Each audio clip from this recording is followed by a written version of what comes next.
नमस्ते विद्यार्थी, मी प्राध्यापक कवडी सर, बंकट महाविद्यालय बीड.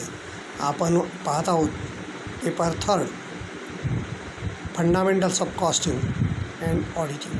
विद्यार्थी मित्रांनो, या विषयामध्ये आपण सर्वप्रथम कॉस्टिंग पाहत आहोत किंवा परिव्यय लेखाकर्माचा भाग पाहत आहोत. या परिव्यय लेखाकर्मामध्ये विद्यार्थी मित्रांनो आपण प्रकरण 2वरती होतो आणि या प्रकरण 2मध्ये देखील जवळपास आपण प्रत्यक्ष असे 3 प्रॅक्टिकल्स पूर्ण केलेले आहेत आणि तिसरं प्रॅक्टिकल होतं मूल्यकथन किंवा कोटेशन. मूल्यकथन किंवा कोटेशन. विद्यार्थी मित्रांनो, काय होतं कथन किंवा कोटेशन जे आहे, हे कोटेशन एकापेक्षा अनेक पुरवठादाराकडून मागितलं जातं. एक किंवा म्हणजे एकापेक्षा अनेक, याचा अर्थ 5 असू शकतात, 10 असू शकतात, कितीही असू शकतात. जेवढ्या लोकांकडे हा माल अवेलेबल आहे अशा जवळपास सर्व लोकांना या ठिकाणी तुम्ही काय करता, कोटेशन मागवता. आणि कोटेशन मागितल्यानंतर पुढच्या व्यापाऱ्यांनी काय केलं असतं, मग हे मूल्यकथन किंवा कोटेशन यांनी भरून पाठवलेले असतात आणि ते आलेले जे कोटेशन्स आहेत त्याचा अभ्यास करण्यासाठी विद्यार्थी मित्रांनो आपल्या कंपनीची जी परचेस कमिटी, कोणती कमिटी, परचेस कमिटी, म्हणजे आपल्या कंपनीसाठी किंवा कारखान्यासाठी कोणतीही वस्तू खरेदी करायची असेल तर तो विषय हा खरेदी व्यवस्थापक आणि त्यांच्या कमिटीकडे जातो. व त्या ठिकाणी परचेस मॅनेजर याच्यावरती निर्णय घेण्यासाठी एक त्या कमिटीमध्ये मांडण्यासाठी किंवा माहिती या ठिकाणी ठेवण्यासाठी सर्वप्रथम तो काय करतो, या आलेल्या कोटेशनला या ठिकाणी त्याचं कंपॅरेटिव्ह स्टेटमेंट तयार करतो. त्याचं काय तयार करतो तो कंपॅरेटिव्ह स्टेटमेंट. त्यालाच आपण तुलनात्मक सूची असं म्हणतात. त्यालाच काय म्हणतात, तुलनात्मक सूची. विद्यार्थी मित्रांनो, ही जी तुलनात्मक सूची हा शब्द आहे, हाच तुलनात्मक सूची याचा अर्थ सूची म्हणजे यादी. सूची म्हणजे काय, यादी.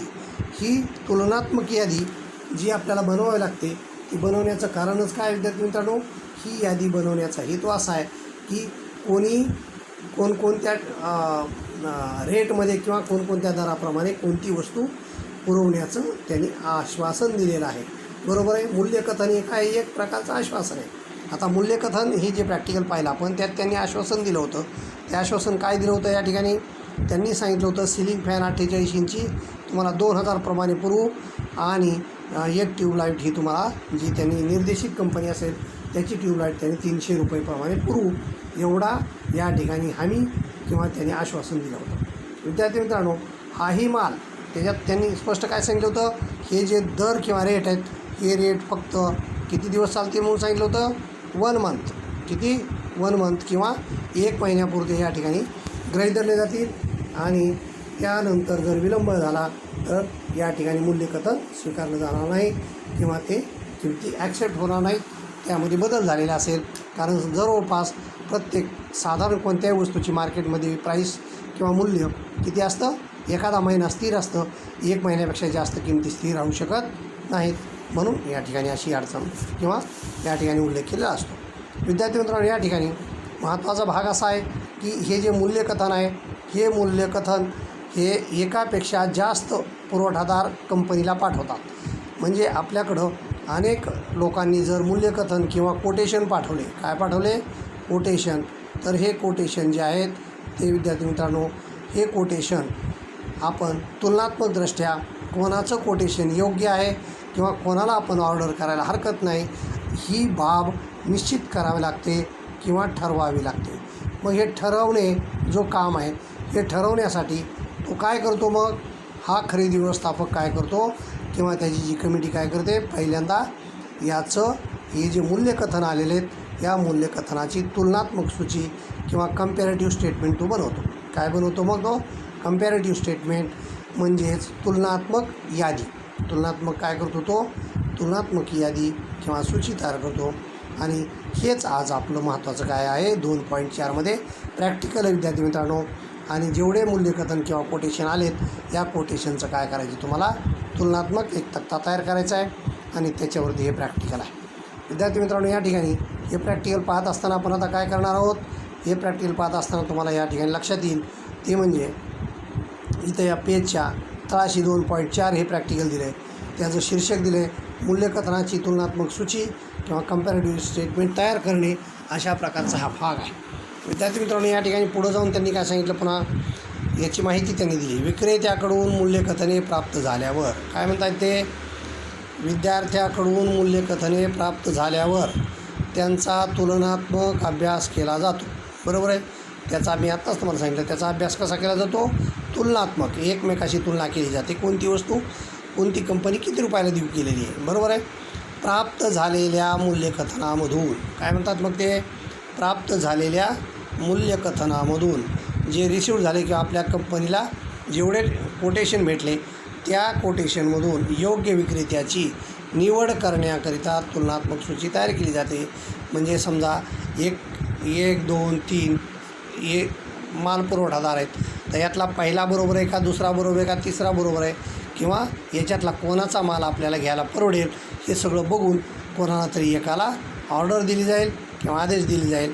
आणि तो निर्णय घेण्यासाठी या ठिकाणी आपल्याला काय करावं लागतं, मग तुलनात्मक सूची किंवा त्यालाच आपण कंपॅरेटिव्ह स्टेटमेंट असं म्हणतो, ते तयार करावं लागतं. अशा पद्धतीचा हा प्रॅक्टिकलचा भाग आहे. विद्यार्थी मित्रांनो, याच्यात देखील आपण काय करणार आहोत, उदाहरण समजून घेणार आहोत. यामध्ये देखील आपण काय करतो आहे, उदाहरण समजून घेऊ. या ठिकाणी कंपनी आहे Prajakta engineering limited, Satpur MIDC Nashik, हीच कंपनी आहे ज्यांनी हे मूल्यकथन मागवलं होतं. बरोबर आहे. आता या कंपनीला एक सिलिंग फॅन 4880 100 नग व ट्यूबलाईट सेट 100 नग खरेदी करायचे आहेत. हे वरचंच उदाहरण याच्यातलं या ठिकाणी आलेलं आहे. हे साहित्य आदेश दिल्यावर, हे प्रत्येक ह्याच्यात हे मटेरियल येण्याचं कारण असं विद्यार्थी मित्रांनो, याच बाबीचं सगळं प्रोसिजर करून त्यांना प्रात्यक्षिकरित्या किंवा प्रॅक्टिकली आपल्याला समजून सांगायचं आहे की या ठिकाणी प्रत्येक स्टेप ही कशी आहे आणि समजायला सोपं जावं, मालाच्या नावामध्ये कन्फ्युजन होऊ नये म्हणून एकच माल प्रत्येक याच्यामध्ये स्टेप बाय स्टेप पुढं चाललेली प्रक्रिया आहे. म्हणून ही प्रक्रिया आपण आता पूर्ण करताना तोच माल आणि तीच कंपनी या ठिकाणी वापरत आहोत. या ठिकाणी कंपनीचं नावही तेच आहे, मालाचं नाव वरचंच आहे, जे आहे ते मूल्यकथनमध्ये आलेलं. बरोबर आहे. आणि हे जे माल आहे, हा माल त्यांनी काय केला होता, मागणी केल्यापासून याच मालाचं या ठिकाणी कंटिन्युअसमध्ये त्याचं विवेचन आहे. हे साहित्य आदेश दिल्यावर काय म्हणतात ते, हे साहित्य आदेश दिल्यावर त्वरित कंपनीत उपलब्ध होणे आवश्यक आहे. अशा प्रकारची माहिती या ठिकाणी आहे. यासाठी 3 विक्रेत्यांनी मूल्यकथने पाठवली आहे. आता हे जे साहित्य आहे ते ऑर्डर दिल्यापासून कंपनीमध्ये कधी येणं आवश्यक आहे, त्वरित उपलब्ध होणे आवश्यक आहे किंवा अर्जंटली. मग हे कोण देऊ शकेल, यासाठी 3 विक्रेत्यांनी मूल्यकथने पाठवली आहेत. त्यावरून तुलनात्मक सूची तयार करून दाखवली आहे. तर हे जे 3 जण आहेत त्यांच्या नावाची तुलनात्मक सूची किंवा मूल्यकथनाची सूची तयार करून दाखवली आहे. अशा प्रकारचे प्रॅक्टिकल आहे. आणि ही जी उत्तर किंवा ह्या जो मूल्यकथन सूची आहे प्रत्यक्षरित्या कंपॅरेटिव्ह म्हणजे तुलनात्मक कशी तयार करतात याचं प्रॅक्टिकल उत्तर किंवा तयार करून दाखवलेलं मूल्यकथनाची तुलनात्मक सूची ही पुढच्या पेजवरती आहे. विद्यार्थी मित्रांनो, नेक्स्ट पेज आपण आता लगेच घेणार आहोत, त्याच्यावरती आपल्याला ते मिळून जाईल. आता या ठिकाणी लक्षात येईल तुमच्या, या ठिकाणी शीर्षक दिलं विद्यार्थी मित्रांनो. ते शीर्षक काय आहे, शीर्षक आहे कंपनीचं नाव आहे प्राजक्ता इंजिनिअरिंग कंपनी सातपूर नाशिक, हाच पत्ता त्याचा आहे. आणि काय टायटल दिलं आहे, मूल्यकथनाची तुलनात्मक सूची. आपल्याला जे प्रॅक्टिकलचं टायटल दिलं होतं 2.4मध्ये तेच शीर्षक या ठिकाणी आहे, मूल्यकथनाची तुलनात्मक सूची. विद्यार्थी मित्रांनो, मूल्यकथन म्हणजे कोटेशन, कोणी कोटेशन किती रुपयांनी माल पाठवू याचं जे आवाहन केलेलं आहे किंवा आश्वासन दिलेलं आहे, या आश्वासनाची पूर्ती करून त्यांनी ते इथं पाठवलेलं आहे. परंतु आता जे पाठवणारे आहेत त्यांची तुलनात्मक तक्ता कसा तयार केला आहे याची आपण चर्चा करू.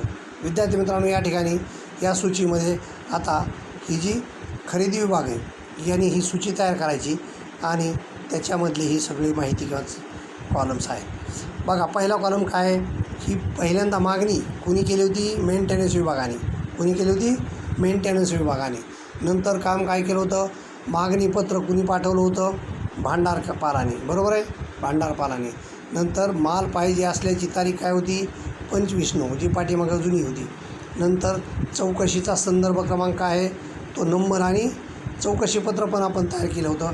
आणि कोण पुरवठादार आहेत किंवा कोणाकडून माल आपल्याला उपलब्ध होईल अशा प्रकारची चौकशी, दराची चौकशी करणे किंवा माल पुरवठा करणार की नाही किंवा कधी किती दिवसात करणार याची चौकशी करण्याचं पत्र हे चौकशीपत्र आहे. नंतर पुढचा मुद्दा आहे मालाचा तपशील. पुढचा मुद्दा काय आहे? मालाचा तपशील. त्याच्यानंतर जो आपण याआधी उल्लेखित होता त्याचं प्रमाण किंवा संख्या आहे. मागील दर, आता मागील दर डॅश ठेवलं त्यांनी, पण या ठिकाणी विक्रेत्याचे दर व अटी दिल्यात. या ठिकाणी 3 विक्रेते दिलेत. एक आहे पूजा इलेक्ट्रिकल्स, एक प्रतीक ट्रेडर्स आणि श्री सप्लायर्स. हे 3 पुरवठादार या ठिकाणी विद्यार्थी मित्रांनो दिलेत. एकाने हा जो 48 सिलिंग फॅन आहे, 48 इंची सिलिंग फॅन, ही म्हणजे त्या पात्याची लांबी आहे त्याची. तर पूजा इलेक्ट्रिक्स म्हणतो 2100 रुपयाला पुरवू, प्रतीक ट्रेडर्स म्हणतो 2000 प्रमाणे देऊ आणि श्री इलेक्ट्रिकल्स म्हणतो 2280 रुपयाला देऊ. ट्यूबलाईटच्या बाबतीत तसंच आहे. या ठिकाणी 100 नग ट्यूबलाईट पाहिजेत, तर एक ट्यूबलाईट 375ला पूजाने सांगितलं आहे, प्रतीक ट्रेडर्सने 300 रुपयाला सांगितलं आहे आणि श्री सप्लायरने 325ला सांगितलं आहे. विद्यार्थी मित्रांनो या ठिकाणी प्रत्येकाने आपापले पुन्हा डिस्काउंट किंवा सूटसुद्धा दिली. 5% सूट ही पूजा इलेक्ट्रिकल देणार आहे, प्रतीक ट्रेडर्सवाल्यांनी डिस्काउंट नाही दिलेला आणि श्री सप्लायर्सवाल्यांनी 10% डिस्काउंट ठेवलेला आहे. त्याच्यानंतर बांधणी किंवा आकारणी खर्च त्यांनी कळवला होता. या ठिकाणी पूजा इलेक्ट्रिकल 500 रुपये घेणार आहे मालाच्या पॅकिंगसाठी, प्रतीकवाला 300 रुपये घेणार आहे आणि श्री सप्लायर 500 रुपये घेणार आहे. नंतर मालाचे प्रदान 10 दिवसात म्हणतो, हे त्वरित कंपनीत म्हणजे प्रतीक ट्रेडर्स अर्जंट माल द्यायला तयार आहे आणि 20 दिवसात हा श्री सप्लायर देणार आहे. विद्यार्थी मित्रांनो ही सगळी तुलना एकमेकाशी करायची आहे. शोधन कसं आहे? तर पूजा इलेक्ट्रिकलला रोख पैसे पाहिजेत, यांनी 30 दिवस उधारीवर दिले प्रतीक ट्रेडर्सने आणि शेवटचं श्री सप्लायर्सने काय केलं आहे? 60 दिवसाच्या उधारीवर द्यायला तयार आहे. अशा पद्धतीने ही तुलनात्मक तक्ता या ठिकाणी आपल्याला तयार केलेला आहे. कंपनीमध्ये काय भेटल्यानंतर? कोटेशन किंवा मूल्यकथन प्राप्त झाल्यानंतर. या ठिकाणी त्याची उर्वरित माहिती आता पुढं घेताना आपण बघणार आहोत. या ठिकाणी काय सांगतायत? खरेदी समितीद्वारा मान्यता. या ठिकाणी विद्यार्थी मित्रांनो यापैकी काय म्हणायचे यांना? या 3 पैकी म्हणजे या ठिकाणी ही पूजा इलेक्ट्रिकल्स, प्रतीक ट्रेडर्स आणि श्री सप्लायर्स यांच्यापैकी कोणत्याही एकाला काय देणं आवश्यक आहे? ऑर्डर देणं आवश्यक आहे किंवा खरेदी आदेश. त्याला काय म्हणतो आपण? खरेदीचा आदेश. मग हा खरेदीचा आदेश हा कोणाला दिला पाहिजे? म्हणजे माल खरेदीचा आदेश जो स्वस्तात म्हणजे कमी किमतीत तात्काळ माल पुरवणारा आणि त्याच्यानंतर पेमेंटसाठी सवड देणाऱ्या अशा व्यक्तीला या ठिकाणी ऑर्डर जाईल. मग ही ऑर्डर कोणाला द्यायची? तर ते समितीने ठरवायचं आहे आणि समितीने ठरवत असताना समितीच्या समितीच्या सह्या पाहिजे कमीत कमी. विद्यार्थी मित्रांनो खरेदी समितीद्वारा मान्यता. आता कशी मान्यता दिली? या ठिकाणी 1 नंबरचा समितीमधला व्यक्ती कोण आहे? परचेस मॅनेजर आहे किंवा त्याच्यावरचा आणखी कोणी असेल, त्याच्या बाजूचा किंवा सोबतचा अजून कोणीतरी असेल. ह्या 2-3 मॅनेजर्स किंवा ते जे समितीचे सदस्य आहेत त्यांनी स्वतःचे नाव टाकून या ठिकाणी सह्या करायच्यात. आणि काय ठरवलं आहे त्यांनी? कोणालाची तरी एकाची निवड केली असेल तर निवड करून आदेश दिलेला विक्रेता या ठिकाणी या तिघाच्या सहीने कोण ठरला आहे? प्रतीक ट्रेडर्स. म्हणजे या ठिकाणी या प्रतीक ट्रेडर्सला त्यांनी काय करायचं ठरवलं आहे? ऑर्डर देण्याचं ठरवलं आहे. खरेदीचा आदेश. काय द्यायचं आहे? आदेश म्हणजे माल पाठवण्याची ऑर्डर किंवा आदेश आपण ज्याला म्हणतो. ही ऑर्डर कोणाला दिली जाईल? मग माल पाठवण्याची जो या ठिकाणी ठरला. तर या ठिकाणी निश्चित या समितीच्या 3 लोकांनी सह्या करून काय ठरवलं आहे? प्रतीक ट्रेडर्स पुणे याला या ठिकाणी ऑर्डर दिली जाणार आहे आणि ही निश्चिती करण्याचं काम हे कशात केलेलं त्यांनी? मूल्यकथनाच्या तुलनात्मक सूचीमध्ये किंवा कंपॅरेटिव्ह स्टेटमेंटमध्ये. आणि खाली काय लिहिले? खरेदी आदेश क्रमांक व दिनांक. म्हणजे खरेदी आदेश हा तयार केला जाईल आणि म्हणजे ऑर्डर काढली जाईल. विद्यार्थी मित्रांनो ही जी समिती आहे यांच्यामार्फत ऑर्डर काढली जाईल आणि हा खरेदी आदेश व आदेश क्रमांक व दिनांक देऊन या ठिकाणी ती ऑर्डर टाईप केली जाईल किंवा तयार केली जाईल आणि त्याच्यावर या ठिकाणी आदेश देताना परचेस मॅनेजरची सही असेल. सही कोणाची असेल? खरेदी व्यवस्थापक किंवा परचेस मॅनेजर. अशा पद्धतीचं हे काय होतं विद्यार्थी मित्रांनो? हे होतं मूल्यकथनाची तुलनात्मक सूची. हे काय होतं? मूल्यकथनाची तुलनात्मक सूची किंवा या ठिकाणी काय म्हणतो आपण? कंपॅरेटिव्ह स्टेटमेंट, बरोबर आहे. Quotations comparative statement. विद्यार्थी मित्रांनो, हे जे कंपॅरेटिव्ह स्टेटमेंट आहे, हे कंपॅरेटिव्ह स्टेटमेंट किंवा तुलनात्मक सूची असं नाव येण्याचं काय कारण आहे, तर किती जणांची तुलना केली त्यांनी, 3 व्यापाराचे कोटेशन स्वीकारले आणि तिन्हीची या ठिकाणी तुलना करून त्यांनी हा जो मधला आहे प्रतीक ट्रेडर्स याला त्यांनी ऑर्डर केली आणि त्यामुळं ऑर्डरचा क्रमांक आणि दिनांक या ठिकाणी त्यांनी दिलेला आहे. म्हणून या प्रतीक ट्रेडर्सची निवड झाली, हे फायनल झालं. अशा पद्धतीने हा प्रतीक ट्रेडर्स काय करेल, आता माल पुरवण्याचं काम करेल आणि याचं काम आहे माल पुरवणे किंवा पुरवठा करणे, बरोबर आहे. हा पुरवठा ट्यूबलाईट आणि याचा काय म्हणतात सिलिंग फॅनचा जेवढी नगरसंख्या आहे तो ठरलेल्या दराप्रमाणे म्हणजेच 2000 आणि 300 रुपयेप्रमाणे या ठिकाणी हा संपूर्ण माल हा प्रतीक ट्रेडर्स काय करेल, मग आता या प्राजक्ता इंजिनिअरिंगला पाठवून देईल किंवा माल पुरवेल. अशा प्रकारची तुलनात्मक सूची होती. विद्यार्थी मित्रांनो, या ठिकाणी त्यांनी काही माहिती आणखी दिली. पुढं काय माहिती दिली, वरील 3 विक्रेत्यापैकी प्रतीक ट्रेडर्स पुणे या पुरवठादाराची खरेदी समितीद्वारा निवड करण्यात आली, बरोबर आहे. आता हे तर इथंच लगेच लक्षात येते, ही निवड कोणी केलेली आहे, खरेदी समितीच्या सदस्यांनी, बरोबर आहे. त्याच्यात काय सांगितलं कारण, त्याचं कारण काय सांगितलं आहे, मालाचा दर्जा चांगला असून दर इतरापेक्षा कमी आहे. मालाचा दर्जा चांगला आहे आणि काय म्हणतो तो दर कमी आहे, तर दर ह्या दोघांपेक्षा काय होता 2000 आणि 300 हा दर या म्हणजे हे पूजा आणि इकडचा जो होता 3 नंबरचा इलेक्ट्रिकचा हे श्री सप्लायर्स यांच्या दरापेक्षा याचा प्रतीकवाल्याचा रेट का चांगला होता किंवा कमी होता. मालाचा पुरवठा वेळेत म्हणजे आदेश दिल्यावर त्वरित कंपनीत आहे. म्हणजे मालाचा पुरवठा तो कधी करतो आहे, मालाचा पुरवठा ह्या बाकीच्यांनी 10 दिवस 20 दिवस घेतले, परंतु हा काय म्हणतो त्वरित करू, बरोबर आहे, ताबडतोब माल द्यायला तयार आहे. नंतर तिसरा मुद्दा आहे बांधणी आकारणी इतरापेक्षा कमी आहे. यांनी फक्त 300 रुपये सांगितले बांधणीचा आकार, या बाकीच्यांनी 500 रुपये नुसते पॅकिंगचे सांगितले, म्हणजे तिथं 200 रुपये जास्त आहेत या दोघांचे. आणि शेवटचा आयटम आहे 30 दिवस उधारीवर माल देण्यास तयार आहे. म्हणजे या ठिकाणी याला तर रोखीने पैसे पाहिजे, हे 60 दिवस द्यायला तयार आहे. परंतु याचं जी मधला आयटम आहे तो प्रतीक ट्रेडर्सचा आहे फक्त 30 दिवस. 30 दिवसाच्या उधारीवर हा माल द्यायला तयार आहे. मग या 60 दिवसासाठी आपण जादा दराचा माल घेण्यापेक्षा यांनी काय ठरवलं आहे, सगळंच व्यवस्थित असलेला म्हणजे या ठिकाणी दरपत्रक हे 2300 हे पण चांगलं आहे. त्याच्यानंतर डिस्काउंट जर नसला तरी चालेल, परंतु या ठिकाणी पॅकिंग चार्जेस कमी आहे बाकीच्यापेक्षा, त्वरित माल द्यायला तयार आहे आणि 30 दिवसाची उधारी देखील आपल्याला मिळते. मग हे चांगलं टेंडर म्हणून या ठिकाणी कुणाला निवड केली, यांनी निवड केलेली प्रतीक ट्रेडर्स पुणे यांची, म्हणून त्यांनी काय केलं आहे ऑर्डर दिलेली आहे.